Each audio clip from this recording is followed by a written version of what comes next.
வணக்கம் உறவுகள், நண்பர், தமிழ் சொந்தங்கள்லாம் நீங்கள் எப்படி இருக்கிறீங்க? நல்லா இருப்பீங்க நான் நினைக்கிறேன். நானும் அதே போல் தேவனுடைய சுத்த கிருபையால் நல்லா இருக்கிறேன். என்ன ஒரு கவலைக்குரிய ஒரு விடயம் என்னென்னா, இந்த டிக்டாக் வலைதளத்தில் பயணித்து கொண்டிருந்த தம்பி கொக்கிக்குமார் என்று அழைக்கப்படுற தம்பி எதிர்பாராத விதமாக இறந்திருக்கிறாரு. அவருடைய இறப்பு மிக பெரிய ஒரு தாக்கத்தை கொடுத்துருக்கிறது நம்முடைய தமிழ் மக்கள் மத்தியில். தம்பி ரொம்ப நல்ல ஆளுமைமிக்க தம்பி. அப்போ தம்பியை பற்றி நிறைய விடயங்களை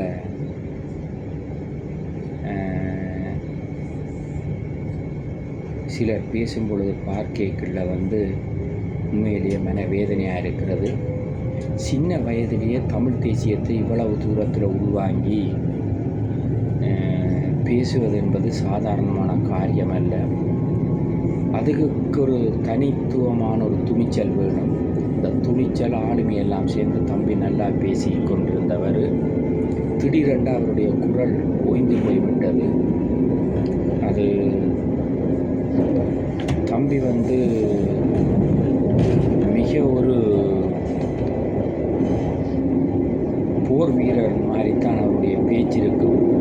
மற்றவர்களை கூட உற்சாகப்படுத்தக்கூடிய விதத்தில் இருக்கும். தமிழ் தேசியம் என்றால் என்ன, தமிழ் தேசியத்தை குறித்து பேசுகிறவர்களுக்கு கூட சில விடயத்தை யோசிக்கிற விதமாக பேசுகிற கெட்டித்தனம் உள்ளவரும் தம்பி கொக்கிக்குமார். அவர் இறந்திருக்கிறார். அவர் இயல்பாக இறந்திருக்கிறாரா அல்லது அவருடைய இறப்பில் எதுவும் தவறுகள் இருக்கான்னு சொல்லி இப்பொழுது அதை பார்த்து கொண்டிருக்கிறார்கள். அவருடைய குடும்பங்கள் எல்லாம் இங்கே தான் இருக்கிறார்கள். அவருடைய தாய் சகோதரங்கள் எல்லாம் இங்கே தான் இருக்கிறார்கள். அந்த தம்பியினுடைய ஆத்மா சாந்தி அடைய வேணும். அந்த குடும்பம் மிகவும் ஒரு மனவேதனையோடு மனமுடைந்து போயிருக்கிறார்கள். அவர்களை தேவன் தேற்ற வேணும். இப்படியான பேச்சுத்திறன் கொண்டவர்கள்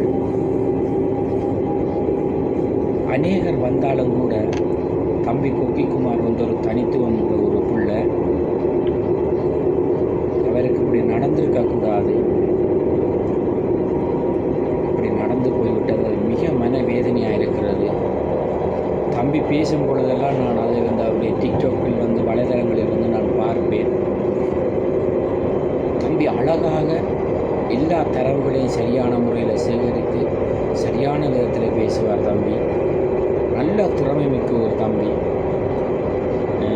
இப்படி நடந்து போய்விட்டது. 28 வயது தான். உண்மையிலே இதை பார்த்த உடனே எனக்கு 2 நாட்களாக உண்மையிலேயே என்னத்துக்காக இப்படி நடந்திருக்குன்னு சொல்லி நான் உண்மையிலே வருத்தப்பட்டிருந்தேன். என்கிட்ட எனக்கு அவருடைய பேச்சுகள் நல்லா பிடிக்கும். தம்பி எந்த விதமான அநாகரிகமான பேச்சுகளை கூட பேச மாட்டார். நல்ல நாகரிகமாக வலைதளத்துக்கு என்ன முக்கியத்துவம் கொடுக்கணுமோ அதை கொடுத்து பேசுவார். அவருடைய நண்பர்கள், அவருடைய உறவுகள், அவருடைய அண்ணன் தம்பிமார், அவருடைய அக்கா தங்கச்சிமார், அவருடைய அம்மா அப்பாமார் எல்லாரையும் அவன் பலப்படுத்த வேண்டும். இந்த பதவி தம்பி கொக்கிக்குமாருக்காகத்தான். அவருடைய ஆத்மா சாந்தி அடைய வேணும்.